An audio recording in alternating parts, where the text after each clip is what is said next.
Spinal cord injuries by Dr. Mohammed Al-Tamimi, a consultant neurosurgeon and an assistant professor. First of all, we will review some basic anatomy and physiological backgrounds. If you may remember that when a cross-section of the spinal cord it is consisting of two major components, the peripheral white and the central H-shaped gray matter. The white matter is white because it carries all the axons that convey information from the body into the brain and backward with its white myelin sheath coverings. The white matter is divided into three major columns. The dorsal columns, which are incompletely separated by the dorsal intermediate sulcus and septum, the lateral column, and the ventral column, which is also incompletely separated by the ventral median fissure.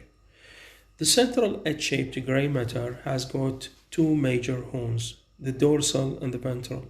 The dorsal horns carries all the sensory neurons, and the ventral horns carry all the motor neurons. If you review the ascending and the descending major tracts within the spinal cord, you see in this picture on the right side the major ascending, on the left side the major descending tracts. Starting with the major ascending tracts that are located within the dorsal column of the white matter of the spinal cord, we have got the fasciculus gracilis and cuneatus. On the lateral column, we have got the dorsolateral tract of Laguerre and the ascending fasciculus properius, the dorsal and the ventral spinocerebellar tracts. Within the ventral white matter, we have got the spinothalamic tracts. On the descending tract side, we can see that they are located at deeper layers than the ascending tracts. Starting with the lateral column, which carries the lateral corticospinal tract, and the descending fasciculus properius. In the ventral column, we have got the reticulospinal and vestibulospinal tracts and the ventral corticospinal tract. The spinal cord is located and protected within the spinal canal. The spinal canal has got its bony boundaries of the spinal column. Anteriorly, we have got the body. Laterally, we have got the pedicles and transverse processes. And posteriorly, we have got the laminae that fuse with each other through the spinous process. If you dissect the spinal region starting from posterior, and after removing the bones, just like the spinous process and the laminae, the first layer that you will face will be the ligaments that are very important to bind the spinal segments with each other. Later on, you will see the cord with all its three major meningeal coverings, starting from the dura and the arachnoid and the tough and densely adherent net meshwork of the vessels, the pia mater. What are the clinically important ascending tracts and where do they cross over? This is very important from the clinical point of view. Two major ascending pathways we have got. For the superficial sensations that say the crude touch, the pain and the temperature, and after conveying the information from the sensory organs, they will travel through the nerves, the peripheral nerves, and then into the spinal nerve, and then they will enter the spinal cord. And after ascending one or two segments ipsilaterally, they will make the crossover to ascend contralaterally within the spinal cord through the spinothalamic tract. Reaching into the thalamus, that's the major sensory nucleus within the body, and from it they will send informations into the somatosensory cortex located within the posterocentral gyrus of the parietal lobe. For the deep sensations, that's say the vibration, the position to point discrimination, and the fine touch, they will ascend into the brain through a separate pathway. They will travel also through the peripheral nerves, entering the spinal cord ipsilaterally, and they will ascend through the fasciculus gracilis and cuneatus. When they reach into the brainstem, they will make its decussation, and then later on, they will send information into the thalamus and then into the somatosensory cortex. For the descending tracts, the story is totally different. So usually the information they will be sent from the somatic motor area that's located within the precentral gyrus of the parietal lobe and the frontal lobe. And after conveying all those informations, they will travel through the internal capsule in the deepest layer of the brain. And when they will reach into the medullocervical junction, 80% of the fibers will decussate through what we call the pyramidal decussation. They will descend then on the contralateral corticospinal tract. 20% of the remaining fibers, they will descend on what we call the direct corticospinal tract ipsilaterally. A very important point to know is that the cord is ending at the level of L1, L2 in adult and at the level of L3, L4 in children.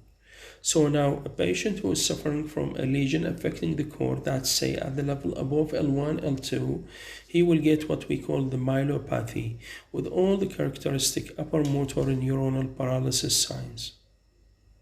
While the patient who has got an injury at a level lower than that, it's named the coda equina problem with all the characteristic lower motor neuronal paralysis.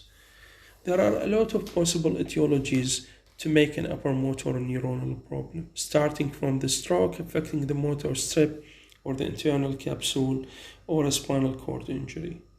For the lower motor neuronal paralysis, any lesion that may affect the muscle, the peripheral nerves, or the spinal nerves can lead to a lower motor neuronal problems.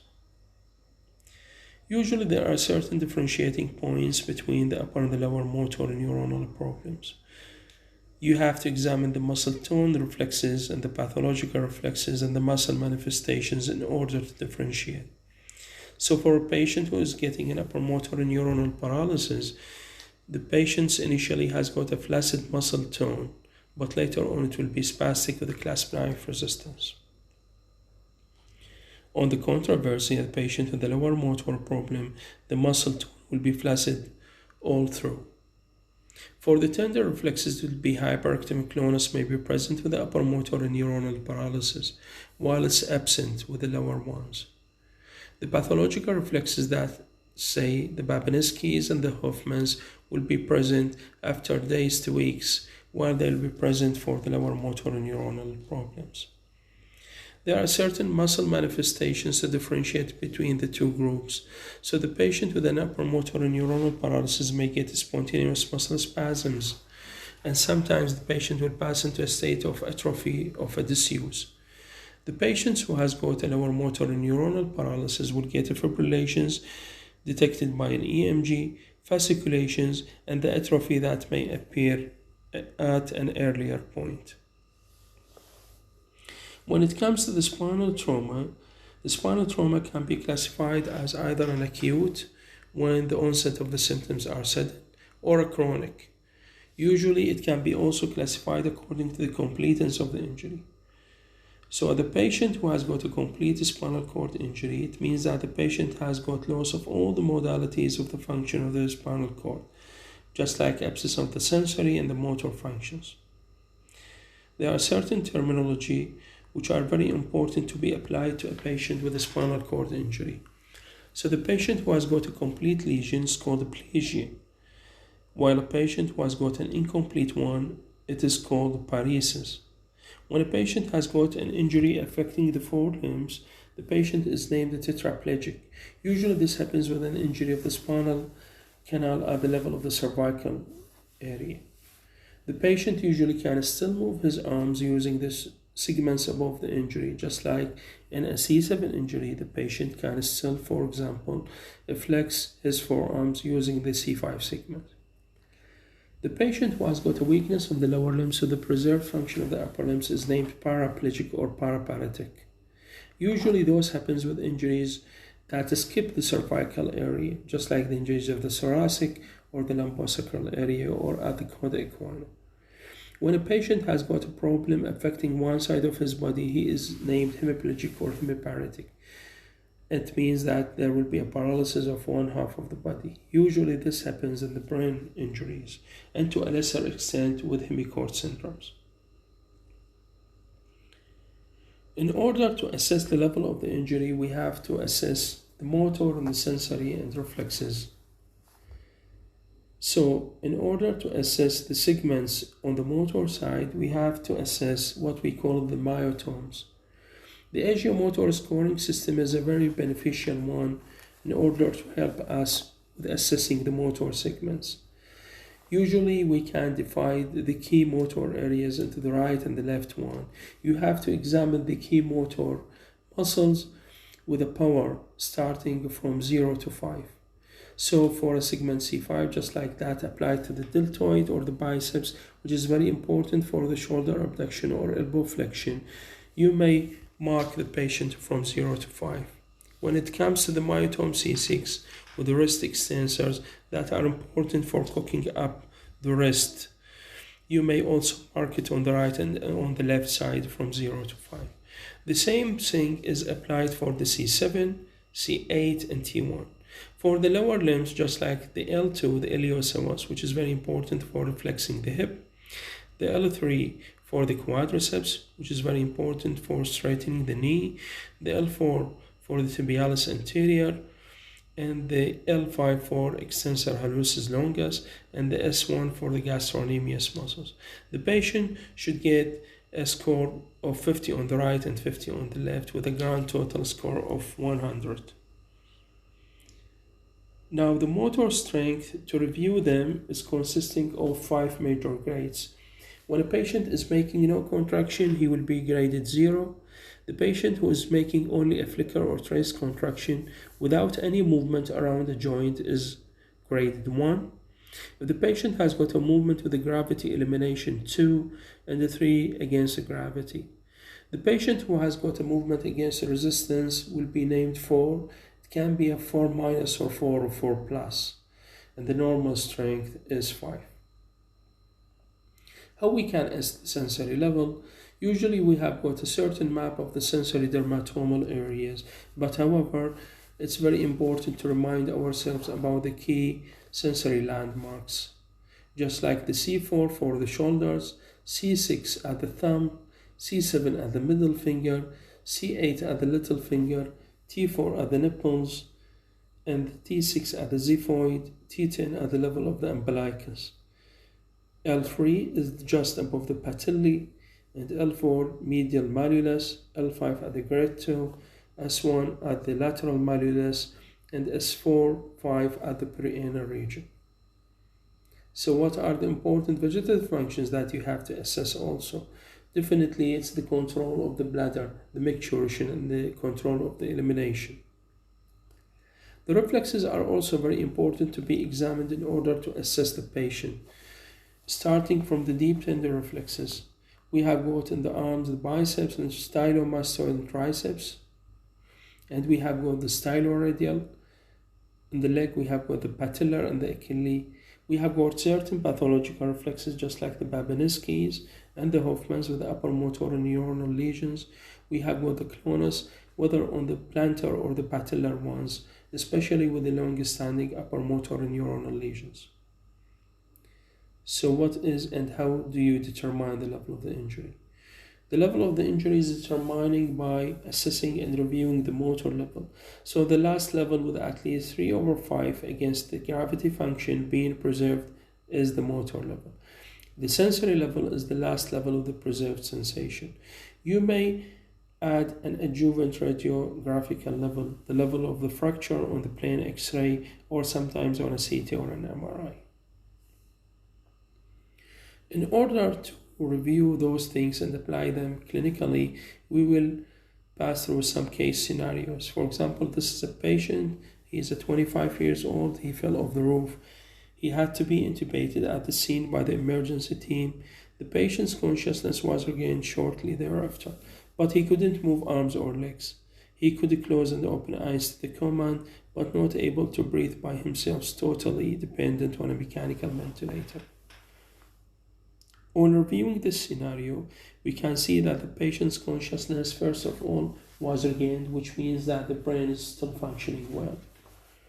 But the patient, he couldn't move both arms or legs, which means that the level of the injury at an area supplying both of them, it could be at the cervical. Now, we have to determine whether this is an upper or a lower cervical. The patient was totally unable to breathe immediately, which means that all the muscles of the breathing, starting from those being supplied by the intercostal muscles and those which are supplied by the phrenic nerve supplying the diaphragm itself, all being affected, which means that the patient has got an upper cervical problem. So hypercervical injuries C3 and above, you may expect that the patient has got a motor and sensory deficit involving the higher entire arms and legs, and the patient will be totally dependent on the ventilator because the intercostal muscles all together with the diaphragm, which is innervated by the C3, 4 and 5 being affected. Another case scenario, a patient who has got a diving accident with no loss of the consciousness, but he couldn't understand why he couldn't move his legs, forearms and hands. He could just shrug his shoulders and elevate the arms, which means that the deltoid is still functioning. And the deltoid is supplied by the C4 myotone. The blood pressure and the heart rate were deranged, and the patient has got difficulties of the breathing, but he required intubation a few hours later. If you review the scenario, you will see that the patient's, again, consciousness is still intact, which means that the brain is still functioning well, and this is not a case of head injury. The patient could move part of his upper limbs down into the level of C4, so it means that this is a lower cervical problem, and the patient was still able to breathe because the diaphragm was still functioning, but the intercostal muscles are not functioning well. Now, when the patient started to be exhausted and the diaphragm starting to be exhausted, the patients later on needed intubation. Now, why the patient has got a deranged blood pressure and heart rate? The only explanation is the affection of the sympathetic pathways. So this is a mid-cervical injury. The patient will get varying degrees of diaphragm dysfunction, and usually he will need an assisted ventilation at some point. The patient will be also shocked. And this leads us to a very important point to differentiate. That's to differentiate between the spinal and the neurogenic shock. The patient who has got a spinal shock is mainly due to an affection of the spinal cord function. The patient has got a loss of the reflexes. With the neurogenic shock, usually the reflexes are not affected, and the patient has got a hypotension altogether with the bradycardia due to the loss of the sympathetic tone. With the neurogenic shock is mainly seen with the cervical injuries due to the interruption of the sympathetic outputs. The hallmark is a hypotension due to the vasodilatation, all together with the bradycardia. While the patient who has got a hemorrhagic shock, for example, he will get a reflexive tachycardia. With the lower cervical injuries from the C6 to the T1, usually the patient will be able to breathe, although occasionally cord swelling can ascend and leading to the edema to the level of the C3 and 5, and the patient will need a mechanical ventilation at some point. The level can be determined by the physical examination. So what do you expect with the cervical lesion? The patient either will get a quadriplegia or quadriparesis, a bowel or bladder retention, a varying degree of breathing difficulties, and a neurogenic or a spinal shock. With the thoracic injuries, the picture is totally different. The patient will get a function of the upper limb to be preserved, but with loss of the functions within the lower limbs. The patient may get either a paraparesis or paraplegia, depending on the completeness of the injury, with all the hallmark of an upper motor neuronal signs. Another case scenario, a patient who is a female has got a motor vehicle accident. She was not able to move or feel her legs below the knee, but could flex the thighs. The bladder and the bowel functions and the sensation were still intact. And upon examining the patient, he found that she has got a sensory level above the knee on the left side and below the knee on the right side. If you review this scenario, you will see that the patient was able to move part of her lower limbs. So it means that the patient has got an injury below the level of the cord. And the sensory level is not equal between the two groups. It's on the right side, different from that on the left side. This is a state of the codic 1 injury. That's say at the level of the L2 or below. The patient will get paraparesis or paraplegia with all the lower motor neuronal signs, and the thigh flexion is almost always preserved to some degree. So what's the difference between the coda equina and the conus medullaris lesion? In order to assess the incompleteness of the injury, we have to apply the AG impairment scale. The AG impairment scale is very important. It's consisting of 5 major groups. So the patient who has got a complete injury, let's say the patient has got no motor or sensory function, will be marked as A. For the patient who has got an incomplete injury, either it would be a sensory but no motor function is preserved below the neurological level, so it will be graded as B. And the patient who has got still preserved motor function below the level of the injury, but with muscle key points below the 3/5, he will be C. And the patient who has got a D, incomplete injury, it means that the patient has got a sensory function preserved all together with the motor function with the key muscles power grading of 3 or more. And E is applied for a patient who has got a normal motor or sensory function. Also to be remembered that from the pathological point of view, we have got the central cord syndrome, we have got the lateral cord syndrome, the anterior and the posterior cord syndrome. So what's the central cord syndrome? The cervical spinal cord involvement with arms more affected than the legs and may occur with the trauma and tumors and infection.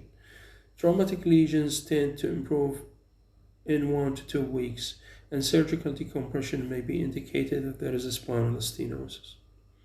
With the Brown-Séquard syndrome, the picture is totally different.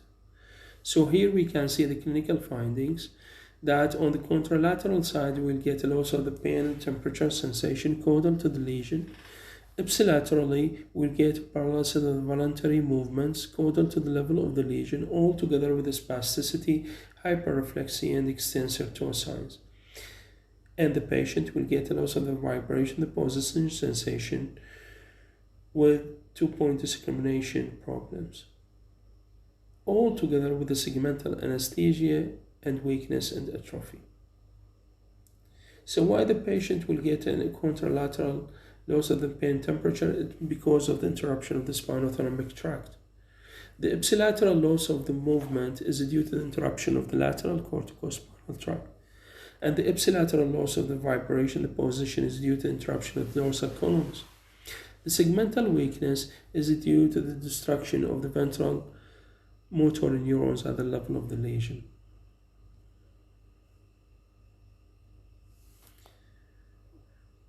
When a patient comes to the casualty suffering from spinal cord trauma, you have to start with an initial management, starting from the ABCs. And immobilization is a very important thing. You have to use the rigid collars, the sandbags and straps, spinal boards, log roll to return. You have to prevent the problems that may create a secondary injury, just like preventing the hypotension. The pressure is very important to be maintained by using pressors, just like the dopamine. The fluids is very important to replace the losses. You have also to maintain the oxygenation, especially by the masks or the intubation. In the hospital, you may put an NG tube for suctioning, and it prevents the aspiration and decompresses the abdomen. The Foley is very important, especially if the urinary retention is present, and that's a very common thing. You may use the methylprednisolone, and there's a controversy about that. The only exclusion criteria are the coda equina and the patients with pregnancy or the age less than 13 years, or the patients on the maintenance steroids. Now the patient will be sent for an imaging, just like starting with the X-ray or a CT scan. CT is very important and good in the acute situations because you may get the patient in the CT with all the equipments of the resuscitation. It shows the bony elements very well, and it has got a sagittary construction, and the soft tissue, however, the disc, spinal cord are poorly visualized. So for the soft tissues, we may do an MRI. Almost, it's never done in emergency. The exception is called equine syndrome. However, it shows the soft tissues very well, just like the edema, the herniated discs, or the hemorrhage, and so forth, but may be used to clear the cervical spine in comatose patients. Sometimes we may use a lumbar puncture for the patients with spinal cord injuries. You have to sedate the patient and make his life easier through the lumbar puncture also. You have to measure the opening pressures also, and you may get head CT prior to the lumbar puncture. You have to put that in your mind to always check if the patient has got a brain tumor or an associated head injury. Cervical spine clearance is very important when doing imaging for the cervical spine. Now, if the patient has got cervical instability, you may do a cervical traction using the Gardner's wheel tongues that provide temporary stability of the cervical spine. Usually it's weight dependent on the level. We may put about 5 pounds for each level, starting with 3 pounds per the level, and don't exceed 10 pounds for the level. The cervical collars can be removed while the patient is on a traction. You have always to take care of the pins being applied to the head, to take an x-ray at regular intervals and after movement of the patients from the bed. These are the Gardner's wheel tongues.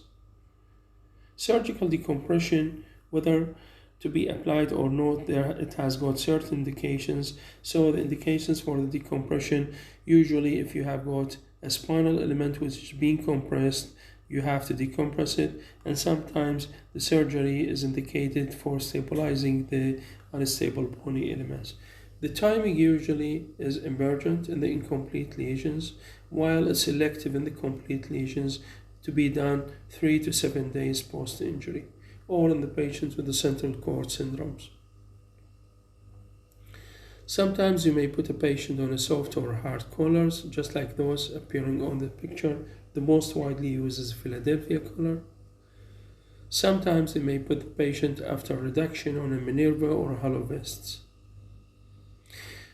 Don't forget that the patient with the spinal cord is always in need for long-term care, so rehabilitation for maximizing the motor function, bladder bowel training, all together with the psychological and social support. Thank you.